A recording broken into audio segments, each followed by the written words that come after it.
И съм показвал тук косата ми. Значи вече европейско знаме сме и трябва малко с къс отдолу да видим красотите.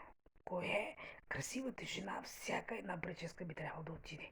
Не може да сме само за един най-хубави, трябва да сме за всеки най-хубави. Така че ако стана и да се гримирам, ако стана и да са на конта, то значи за един ден мога да са на конта. Така че пак на фитиоло съм, как запуснах един път SMS-на там от един бункер. Бах на фитиоло, сега пак съм, обаче сега и Цвето вика и някак се виждаше. Тогава беше пак с къса коса, но кичур беше. Сега се вече малко с... Ами, сега е европейско знаме. Значи, дето ще ме гледаш нататък, по-добре да към мен гледай. Ще се превърна във всякаква една жена, само да ме искаш мен. Хубава песен ме очаква. Караоке играчът. Още тогава искахме да играеме.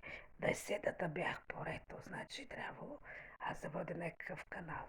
Трябвало да си купя луксозен телефон, за да може да стана оператор, менеджер.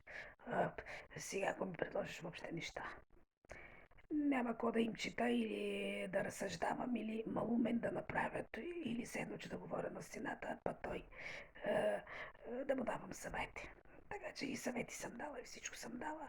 Предпочитаме и така мен да ме гледат. Няма от какво да се срамуваме и така хубава ме е прическата. Не се представям, прекрасна е. Аз така си го обичам. За жената, която е била с Фани, Кръстина е била с такава прическа. Малко да се превърнем в нея. Хубава жена е била. Устата е била, говорила неузнаваема. Няма какво да узнаеш.